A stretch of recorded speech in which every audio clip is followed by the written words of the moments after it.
যখন পরীক্ষার 10 দিন আগে স্টুডেন্টদের ছেলে অথবা মেয়েদের যেমন প্ল্যানটা হয়ে থাকে ঠিক দোস্ত শুনছস মানে পরীক্ষার রুটিন দিয়ে দিয়েছে এবার কি হবে দোস্ত আমি তো কিছুই পড়িনি সিলেবাসটা একদমই শেষ হয় নাই কি হবে বলতো আমি কি অবস্থা কি হবে আমি যেই দেখছি রুটিন দিয়েছে ফোনে লাভ দিয়ে উঠে খাইতে থেকে একদম মাথা ঘুরে পড়ে গেছি 20 মিনিট অজ্ঞান থাকার পর আবার উঠে তোর কাছে খবর দিতে আসলাম এবার কি হবে বলতো দোস্ত চাপ লস কেন দোস্ত এত চাপ লওয়ার কি আছে ডাহা ফেল মারবো আবার কি হইবে না পড়লে তো ফেলই মারতে হয় পাস তো আর করাই দেবে না আর তুই তো টান দিয়ে কথা বলিস কেন টান দিয়ে কথা বলিস না চাপ নেই চল দুজন মিলে ফ্রি ফায়ার খেলি না পাবজি খেলবো আয় দুজন মিলে বস পাবজি খেলি আসলেই দোস্ত আমিও এইটাই ভাবছিলাম আর তো মাত্র না 10 দিন দেরি আছে তো এখন তো খেলা যেতেই পারে আমরা এক সপ্তাহ আগে থেকে পড়া স্টার্ট করে দেব কোনো অসুবিধা নাই আমি তো বাবা সব পড়ে রাখছি আমার বাবু আমাকে বলছে এবারে ভালো রেজাল্ট করলে আমাকে একটা আইসক্রিম কিনে দেবে তাই আমি সব ভালো করে পড়ে রাখছি তোরা পড়ছস না রে ভাই আমাদের তো বাবু টাবু জাদু টোনা কিছুই নাই কাঠ কয়লা সোনা পাখি মানে এই ধরনের কিছু জিনিস পদার্থ নাই তো আমরা কিভাবে পড়বো আমাদের পড়ার গতি আছে তোর বাবু তোরে পানি খেতে বলে তুই পানি খাস 1 লিটার করে তো আমাদের তো এরকম বলার মতো কেউ নেই আব্বু আম্মু ছাড়া তাও ঝাঁটা দিয়ে বোঝাই খুন্তি দিয়ে বোঝাই লাঠি দিয়েও বোঝাই মাঝে মাঝে তোর মতো করে ভালোভাবে বোঝানোর মতো কেউ নাই তো তাই পড়াশোনা সাইডে দিয়েছি এত ফাউনাবকে চল চল মানে এখন আমরা কোথায় যাবো তুই চল বললি কোথায় যাবো আমরা কোথায় আবার যাবো আমরা তো এখন টিউটরের কাছেই যাবো না পড়াশোনা করতে তো লাগবে একটু তো পড়াশোনা করতেই হবে না হলে তো ডাহা ফেল মারবো পোলাগুলোর মতো বলে পোলাগুলোর মতো ফেল মারবে আর পোলারাও ভালো রেজাল্ট করে এটা তো জাস্ট ফান ছিল যাই হোক এরপরে স্টুডেন্টদের মধ্যে কেউ কেউ আমার মতো স্টুডেন্ট হলে তো সে অবশ্যই করবে তারা কি করে দেখো আল্লাহ আল্লাহ আমি তো 5 ওয়াক্ত নামাজ পড়ি আল্লাহ আপনি আমাকে পাস করিয়ে দেন আল্লাহ আমি মসজিদে 10 টাকা দিব না না 10 টাকা কি 50 টাকা দিব আপনি দয়া করে আমাকে পাস করিয়ে দিন আল্লাহ আপনার কাছে অনেক কিছু চাইছি বাড়ি গাড়ি ধন সম্পত্তি আমি লোভী মানুষ আল্লাহ আমি লোভী মানুষ আমার লোভকে আপনি হস্তক্ষেপ করে দিন কিন্তু দয়া করে আল্লাহ এইবার পরীক্ষায় পাস করিয়ে দিন আমি ফেল মারলে আম্মু বের করে দিবে আল্লাহ দয়া করে এই পরীক্ষায় পাস করিয়ে দিন আমারে কথা দিচ্ছি পরের বছর থেকে ভালো করে মন দিয়ে পড়বো আমার দোস্তের কসম খবরদার খবরদার যদি আমার কসম খাইছস ঠাসবে আমার টানিয়া কানের করে একটা বাড়ানোর চড় দিব কি বলছি নিজেও বুঝি নাই আপনাদেরও বুঝতে দরকার নেই যাই হোক আমার নাম ধরবি না কারণ তুই কত পড়াশোনা করবি এটা আমি জানি প্রত্যেকবারে তোর এই কথাটা থাকে যে পরের বছর থেকে ভালো করে পড়বো কিন্তু সেই বছর ঘুরতে না ঘুরতে আবার তুই ওই যে ছেলে সেই ছেলেই আসিস তো তুই আমার নাম নিবি না নাহলে আমি তো মরে যাবো রে তুই জাস্ট আমি মরে যাই এত তাড়াতাড়ি সভ্য ছেলে একটা মরে গেলে তুইও ফেল মারবি মানে আমিও তো তোকে হেল্প করতে পারবো না তখন এমনি ফেল মারবি এখন এই নকলগুলোকে ভালো করে লুকাই নিতে হবে আমাদের তাই শার্টের মধ্যে লুকাই নেবো আমরা পরীক্ষার সময় দেখ আমি মাইক্রোজেক্স করে আনছি কয়েকটা বই আমার মনে হচ্ছে এগুলোই আসতে পারে মানে তোদের কিছু আমি বুঝি না যখন জানিসই তোরা এগুলোই আসবে আর এইগুলোই আসে তাহলে এগুলো পড়ে মুখস্থ করলেই তো হয় টুকলি করার তো কোনো দরকার নেই যত সব পোলা পাইনের ফাজিল দল তো পরীক্ষার দিন যখন এগিয়ে আসে পরীক্ষার দিন আগের মানে রাত্রে আমরা যখন ভাবি আমরা সবাই মিলে গ্রুপ স্টাডি করব তখন কি আদৌ গ্রুপ স্টাডি হয় চলো দেখা যাক আমি তো এই সাবজেক্টটা অনেক আগেই পড়ে রাখছি জানতাম তোদের সাথে পড়লে তো হবে না আমার তো আমি কিছুই জানি আমার ফিউচার অন্ধকার করছিস তোরা রুমের লাইট অফ করতে একটা হানি সিং এর গান শুনে নি ইয়ো ইয়ো যত ইচ্ছা এখন হানি সিং এর গান শোনো বুঝলা মানে কি একটা কথা আছে না ওই সন্ধ্যা হলে সবাই বোঝে এই এত কথা মনে রাখা যায় না যাই হোক এরপর তোমরা অরিজিৎ সিং এর সং শুনে বালিশ ভিজাইতে হইবে রেজাল্ট একবার আইতে দাও না পয়রা ফোন খাচ্ছ তো আর ওইসব গার্লফ্রেন্ডের সাথে চ্যাট লোক মানে করে কেউ গার্লফ্রেন্ড এই বয়সে বানাইছে মাত্র 15 বছর বয়সের একটা পিচ্চি পোলা আর কয়েকদিন পর তো আমিও বড় হয়ে যাব সবার মতো অনেক বড় হয়ে গেছি শোন ভাই এই 5টা চ্যাপ্টারই পড়া আছে খুবই সহজ মানে একটু উচ্চারণ করতেই যা দাঁত ভেঙে যাচ্ছে তো পড়া আছে চাপিস না আমাদের কাছে তো জেরক্স আছে, অন্য চ্যাপ্টার বের কর, দেখি অন্য চ্যাপ্টার বের কর, ভালো চ্যাপ্টার একটা বের করতে সহজ সরল দেখে। দেখ ভাই এই চ্যাপ্টারটা অনেক সহজ আছে, এইটা আগে রিভিশন দিই, তারপরে আমরা অন্যটাই যাব। কি বার করছস? না তুই এটা কি বার করছস? এটা তো একদম ধোয়া তুলসী পাতা, ধোয়া তুলসী পাতা বলছি, এটা তো একদম দুধ ভাত। এটা আমি 2 মিনিটে শেষ করে দিতে পারবো। আমরা একটা কঠিন চ্যাপ্টার পড়ব, যেটা খুব টাফ হবে, আমাদের দাঁত খুলে হাতে চলে আসবে, এমন একটা চ্যাপ্টার পড়বো আমরা। আমরা এটা পড়বো না, আমরা ফিজিক্যাল সায়েন্সও রিভাইজ দেব না, কজ ফিজিক্যাল সায়েন্স খুবই একটা সহজ সাবজেক্ট, ওটার পিছনে অত মানে প্যারা না মারলেও চলে। আমরা ম্যাথও করবো না, লাইফ সায়েন্সটা ধরেছি, টাফ চ্যাপ্টারটা করব। ভাই এটা তো সবথেকে সহজ চ্যাপ্টার, তুই বলে সেটা টাফ, এটা তো আমি এক্ষুনি করে দিতে পারি, এটা ক্লাস 1 এর বাচ্চারাও পারবে, তুই এটা কেন ধরছিস? তোর থেকে 2 বছরের হলেও অনেক বড়। হ্যাঁ 2 বার মাধ্যমিকে ফেল মারছি, মানে এসএসসি তে ফেল মারছি, এটা কোনো বড় কথা না, বিষয়ও না, সেটা বিষয় না। পর এখন আমি যেটা বলছি সেটা পড়ার যেটা কথা, মানে কোথাও যদি বুঝতে অসুবিধা হয় আমাকে বলোস, আমি একটু ফোনটা দ্বারা তোদের ভাবিদের একটু কল দিয়ে নিই, কি করছে জান পাখিটা, অনেকক্ষণ কথা হয় না। আমি আবার না বললে সে বাথরুমেও যায় না, হাঁকতে যাবে না, হাঁকা হাঁকতে যাবে ওরা, আবার তোর পর আমি আসতেছি। গ্রুপ স্টাডি তো হয়ই না, এটা আমরা জানি, পরীক্ষার আগের দিন রাত্রে আমি যদি একা পড়ো তাও পড়া হবে, মানে গ্রুপ স্টাডি খুব কমই হয়, যদি হয়ে থাকে মেনে নিলাম। এরপরে পরীক্ষার দিন সকালবেলা, আমি তো কিছু পারবো না, কমসে কম 25 নাম্বার তো তুলে দিতে পারে ওরা, বল 20 তো না, 20 দিলে তো ফেল মারবো না, 20 না 25 দিলে তো হয়েই যায় ভাই, আমার 25 দিলে আর বেশি লাগবে না, অন্তত তোকে ফিজিক্যাল সায়েন্স আর লাইফ সায়েন্স আর ম্যাথ সায়েন্সের সাবজেক্ট করে যদি করে দেয় অনেক খুশি হইতাম ভাই। তোর কি অবস্থা ভাই, তোর কি অবস্থা, তোদের দুজনের কি অবস্থা?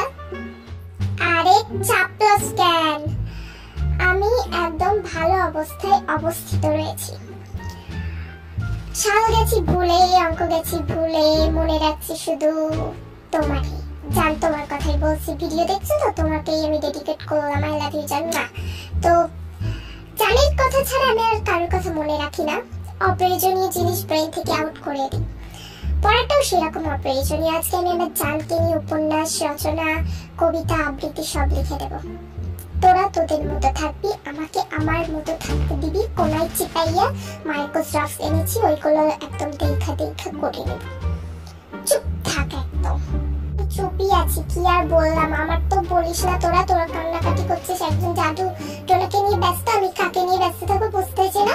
তো আমি ভালো করে পড়ে আসছি, মোটামুটি ভালোই হয়েছে আমার পড়াশোনা, জানি না এখন কতদূর কি করতে পারবো, এখন স্যার আসছে ভাই, কার কথা বলিস না, ওইদিকে তাকাই আমি, তারা চুপ। তো গুড মর্নিং ক্লাস, আমি তো জানি তোমরা কতটা যাওরা, না বলবো না কারণ আমি একটা টিচার, আমার মুখে গালি মানায় না, চুপ করো ক্লাস, এত কিচমিচ করো, পাখির বাসা নাকি মাছের বাজার। যাই হোক আমি তো জানি আমার ছোট ছোট মামনিরা খুব ভালো মতোই পড়াশোনা করছে, বাট এই বান্দরগুলো একটাও করে নাই, আবার গালি দিয়ে ফেললাম তার জন্য সরি। তো তোমরা পড়াশোনা করোনি, তোমরা তো ফেল মারবে, এটা আমরা খুব ভালো মতোই জানি, তো আশা করি তোমাদেরকে আলাদা করে কিছু বলার নেই। মামনিরা তোমাদের অল দ্য বেস্ট, আর তোদের যত সব মানে আনকালচারের দল, তোদের অল দ্য বেস্ট না, তোদের অল দ্য ব্যাড বেস্ট, এটাই বলে তোদেরকে আমি মোটিভেশন দিলাম। নে শীটগুলো ধর আর ভালো করে তো লেখ, টুকলি করিস না, আর যদি করিস তো কর, কারণ ফেল মারলে তো স্কুলের বদনাম হবে, কেউ আর পড়তে আসবে না আমাদের মাইনে থেকে, মানে একদম মাইনেটার কি যাতা অবস্থা হবে। তো ফেল নামে একটু টুকলি কর, দেখ বইটই আছে নাকি, আমি এনে দেবো নাকি? কি বলছেন স্যার, আমি নিয়ে আসছি, আপনাকে এত মানে কষ্ট দিতে আমরা পারি স্যার, আপনি এত কষ্ট করবেন, আপনার ছাত্রীরা তো বাদই দেন, ওরা তো 1 নম্বরের অসভ্য মাইনের, ছাত্রগুলো এত কি মানে বেঈমান স্যার, আপনি কষ্ট করেন কেন, আপনি এত যে পড়াইছেন কিছু তো বুঝে নাই, আপনার পড়ানোর স্টাইল একদমই ভালো না, তাই আমি জেরক্স করে আনছি স্যার, ওরা দুজন তো জানি না কাঁদছে করছে, আমি তো জেরক্স করে আনছি, আমি এগুলো দেখেই লিখে নেবো, ওর থেকে এইটাই আশা করেছিলাম। যাই হোক তুই করে আনছিস ভালো কথা, ভালো করে দেখে লেখ, আর দেখে তো ভুল লিখস তুই, আমি না হলে তোকে বই তুলে দিতাম, আমি আর তোর মুখ এই ক্লাসে দেখতে চাই না, গত 5 বছর ধরে তুই এই ক্লাসে বইরা আসস, দয়া করে আমাকে মুক্তি দে, তুই এই ক্লাস থেকে এবার বেরো, তোর জায়গাটায় অন্য একটা পোলাপাইন আসবে বুঝলি, তো তো তুই ভালো মতো টুকলি কর, আমি কাউকে বলবো না।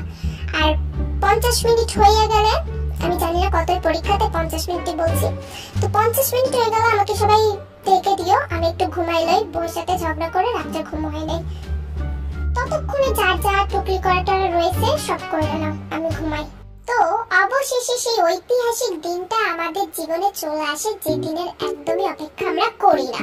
বলতে গেলে সেই দিনটা আসুক সেটা আমরা কোনোদিনই চাই না, কিন্তু দিনটাকে আসতেই হয়। ছুটি পড়ানোর পরে সেই দিনটা চলে আসবেই, সেটা হলো রেজাল্টের দিন। আমাদের সবার প্রিয় একটা দিন, যে দিনটা আমরা দেখতে চাই না। অর্ধেকজন দেখতে চায়, অর্ধেকজন দেখতে চায় না। তো আমার মতে বেশিরভাগ দেখতে চায় না, তাই না? তো তোমরা বলো তো, তোমরা রেজাল্ট দেখতে চাও? কমেন্টে জানিও। ভাই আমি ফার্স্ট ক্লাস পাইয়া পাস করে দিছি, গোল্ডেন এ প্লাস পাইছি। সবার থেকে মানে এই বিশ্বে, এই জগতে, এই জেলায় সবার থেকে টপ 1 করছি ভাই। দেখ একবার আমার রেজাল্ট, আমি তো জানতাম গ্রুপ স্টাডি জীবনে হয় নাই, তোদের সাথে তো হবে নাই, এটা আমি তো খুব ভালো মতো জানতাম। তাই তো আগে থেকে লুকাই চুপাই যতটা পারছি পড়ে লইছি। মানে গ্রুপ স্টাডির মতো একটা ফালতু জিনিস আমি তো জানি এটা হয় না, আমি আগে পড়ে লইছি ভাই, তোদেরকে ধোকা দিয়ে পাস করে গেছি। দেখ আমি ফার্স্ট হয়েছি ভাই, ফার্স্ট। আমি গোল্ডেন মানলে, আর আমি এখন গোল্ডেন স্টার পাইয়ে গেছি। দেখছো, সত্যি কথা আমি এটাই আশা করছিলাম। বাবু ফোনটা রাখো তো, দাঁড়াও, আমার দোস্ত নাকি পাস করছে, আমি করি নাই, একটু দেখে নিই। ভালো করছো, মিষ্টি খাওয়াস, বিরিয়ানি খাওয়াস, বিড়ি খাওয়াস, সিগারেট খাওয়াস, মদ খাওয়াস, কিন্তু আমি এগুলো খাই না, বাবু বারণ করছে। জিমিনকে খাওয়াস, আমি খাবো না, আমি এখন কাঁদবো, কারণ এখন আমাকে ওইটাই করতে হবে, না আম্মু আমাকে চুকার বাড়িতে। তো ভালো কথা, পাস করছোস, আমাদেরকে ধোকা দিছোস। জিমিন দেখছোস, ওর সাথে আর মিশবো না পরের ক্লাসে। মিশবি না মানেটা কি? তুই তো পরের ক্লাসে ওঠোসই নাই, তুই তো ফেল মারছিস সব কটা সাবজেক্টে, 24 পাইছিস। 1% যে কোথায় খাইয়েছিস কে জানে। মানে অত বড় মাইক্রোজেরক্স নিয়ে আসছিস কি একতলে, কি একটা ব্যাপার। আমি এখন তোর চিন্তা ছাড়ি, আমাকে তো মানে এভারেজ স্টুডেন্টও নয়, টপার হয়ে গেছে আমি তো এভারেজ। আমাকে তো একটু মানে আমার মমকে কি একটু ম্যানেজ ট্যানেজ করতে হবে, বলতে হবে আমার শরীরটা ভালো ছিল না, এবারে মতো ছেড়ে দিতে, পরের বার নেক্সট টাইম ভালো করবো, জানি এটা প্রতিবারের ডায়লগ হয়। তো মম করে যাই, পাপটা গলে না, আলাদা ব্যাপার, একটু মার খেয়ে নেবো, আর কি করে যাবে। তোরা থাক, আমি গেলাম। মা আমি পাস করে গেছি, আমি গোল্ডেন এ প্লাস পাইছি। আম্মু দেখো একবার, আমার এ প্লাস থেকে সবাই চলে যাচ্ছিল, চলে। আমি তো জানি আমার ছেলেটা এতটাই স্যাভেজ। আমি চাইতাম তুমি তোমার বন্ধুদের ধোকা দিয়ে একদম রেজাল্টটা ভালো করে নাও, তুমি তাই করছো। তুমি আমার বলা, তুমি প্রমাণ করে দিয়েছো এই রেজাল্টের সাথে। তোমাকে একটা মানে আমি তোমাকে কি বলবো, লাস ভেগাসের টিকিট কেটে দিয়েছি, এই টিকিট নিয়ে চলে যাও। তুমি ওখানে গিয়ে পড়াশোনা করো, ফুর্তি করো, আনন্দ করো, মেয়েদের সাথে এনজয় করো। তুমি খুব ভালো করছো। ওই দুই মহিলার পোলাদে ধোকা দিয়া, ওরা একসময় তোমার আপুর এক্স ছিল। আম্মু রেজাল্ট ভালো হয় নাই, বাট পরের বার ভালো করার চেষ্টা করবো আম্মু। আবার পাতলা পায়খানা হয়েছে, বাথরুমটা দেখেই দাও না আম্মু। রেজাল্ট ভালো হয় নাই আম্মু, আমি পরের বার ভালো করার চেষ্টা করবো আম্মু, কথা দিচ্ছে। এর পরের বার আমি রেজাল্ট ভালো করার চেষ্টা করবো। ঠিক আছে, তুই কাঁদছিস কেন? তোর পাতলা পায়খানা হয়েছে আগে বলবি না? মানে আমার সাথে হয়েছে না ডায়রিয়া হয়েছে, সেটাও তো টেস্ট করার ব্যাপার, তোর বাপ তো ডক্টর। তো যা, তুই বাথরুমে যাবি, রেজাল্টটা নিয়ে যাই, রেজাল্টটাও ফ্ল্যাশ করে দিতে পারিস। এই রেজাল্টটা কাকে দেখাবো, কাকে বলবো, গর্ব করে। ওই মহিলার ছেলে তো নিশ্চয়ই ভালো, ওই পোলাটা নিশ্চয়ই পাস করে গেছে, ভালো গোল্ডেন এ প্লাস পেয়েছে। মহিলাটা দেখিয়ে স্ট্যাটাস দিয়েছে ভিডিওতে, আমাদের আবার মেনশন করছে। যাই হোক, তুই আর করস না, আর কি বলবো, তোর বাপের কাছে আবার মার খাস। যা তুই রেস্ট ল, আমি তোর জন্য একটু জুস বানিয়ে আনি। দেখো আমার মাথায় পড়াশোনা ঢুকছে না, আমাকে রাজমিস্ত্রির কাজ করতে দাও। আমি রাজমিস্ত্রির কাজ করে আমার বউ নিয়ে আসবো, কদিন পর বিয়ে করবো। আমি আর ওই ছোট চুংড়ি মানে ঝুনো নারকেল দুটোর সাথে একই স্কুলে পড়তে পারবো না, বুঝলে তুমি? আমি আর ওদের সাথে পড়তে পারবো না, আমার বিয়ে দিয়ে দাও আম্মু। আমি রাজমিস্ত্রির কাজ করবো, নাই মাটি কোপাবো, নাই ম্যাথর হয়ে যাবো, কোনটা হবো আমি নিজেও জানি না। কিন্তু কি বলতেছিস তুই? তোর বাপ এত বড় একটা বিজনেসম্যান, আর তুই তার ছেলে এই কথাগুলো বলছিস? তুই ওই কুকির থেকে কম নাম্বার পাইছিস, কুকি মেনে নিলাম, চিবিনের থেকেও কম নাম্বার পাইছিস। তোরে তো আমি এখন কি করবো, দাঁড়া, আমার জুতাটা কই, জুতাটা এখানে কুকির মুখ, কিন্তু এখানে তোমরা বিকে ইমাজিন করে নাও, মানে যে হোক বিকে মারছে, ভাবা যায় রেজাল্টের জন্য। তো সর্বশেষে একটাই কথা, মানে রেজাল্ট আসলে তো এরকম ভয় আমাদের লেগেই থাকে। আর একটা স্টুডেন্টের টপার অ্যাভারেজ, আর কি বলবো বিলো অ্যাভারেজ মানে যারা ব্যাক বেঞ্চার তারা always good, better and best. আমি তো বলবো আমি যখন ক্লাস 6 এ পড়তাম আমি তখন থেকে ব্যাক বেঞ্চার ছিলাম, বাট ভালো রেজাল্ট করছি আলহামদুলিল্লাহ মাশাআল্লাহ। কিন্তু আমি ক্লাস 10 এ উঠে, মানে যেটা সত্যি মিথ্যে বলে লাভ নাই, 9 10 আমি একটু মানে কি বলবো ফেল করিনি, ফেল করেই নাই, আমি ফেল এখনো করি নাই আলহামদুলিল্লাহ। তো আমি একটু ঢিলা হয়ে গেছিল পড়াশোনা, বাট কভার আপ করার চেষ্টা করছি, ওর জন্যই মানে একটু বিজি ভাব দেখাই, না হলে কি করে দেখাবো। যাই হোক, তো পরীক্ষা তো আসতে চলেছে আগস্টে, তোমাদের সবাইকে শুভেচ্ছা রইল পরীক্ষায়। ভালো করে পরীক্ষা দিও, ভালো করে পড়াশোনা করো। যারা ইন্ডিয়ান তাদেরও বলছি, যারা বাংলাদেশ তাদেরও বলছি, যেদিনই পরীক্ষা হোক, আর যাদের পরীক্ষা আগস্টে নেই তারা তো সেপ্টেম্বরে নিজেদের পিছনে বাস নেওয়ার জন্য রেডি থাকো, মানে সেমিস্টারের পরীক্ষা বস খুব টাফ হতে চলেছে। সবাই একটু ভালো করে মানে মোটিভেশন দিয়ে পড়ো, একটু ভালো করে পড়ো। আমার ভিডিওটাও দেখো সময় মতো করে, রাত জেগে দেখো হলেও সকালে জেগে দেখো, যে কোনো একটা না জেগে হলেও দেখো। মানে আমার একটু টেনশন হচ্ছে, তাই ভাবলাম এর উপর একটা ভিডিও বানানো যেতেই পারে, পরীক্ষা স্পেশাল। তো এটা না পরীক্ষা স্পেশাল ভিডিও, এক্সাম স্পেশাল। তো স্টুডেন্ট ভার্সেস এক্সাম তোমাদের কেমন লাগলো জানো, কারণ আমি প্রফেশনাল কমেডি সিরিজ বানাই না, সো আমার কমেডি সিরিজ তোমরা প্রথমবার হয়তো দেখছো দেখতে। তো আমি কমেডি সিরিজ কোনোদিনও বানাই না সেভাবে, তো বানিয়েছি এটাই অনেক। যাই হোক, আমার কথার টান একটু অন্যরকম লাগছে আই হোপ, বাট কি করবো বলো, যখন আমি ওই ক্যারেক্টার গুলোতে থাকি ওদের মধ্যে ঢুকে যায়, যখন এখানে আসি এদের মধ্যে ঢুকে যায়। এত কথা বলার তো কোনো দরকার, তোমাদের মূল্যবান সবাই অমূল্যবান বানিয়ে দিয়েছি। তো তোমরা ভালো করে ভিডিওটা এনজয় করো, দেখো, আর সবার সাথে মানে যারা তোমার ফ্রেন্ড বেস্ট ফ্রেন্ড তাদের সাথে শেয়ার করো, মানে এরকম। কারণ কোনো লাইফে কোনো ইনসিডেন্ট এইভাবে ঘটছে নাকি, আমার সাথে তো সব কটাই মনে ঘটছে। আজান হচ্ছে, তো নামাজ পড়ার সময় হয়ে গেছে, সবাই নামাজ পড়ে নিয়ে টাটা বাই বাই। আর একটা কথা,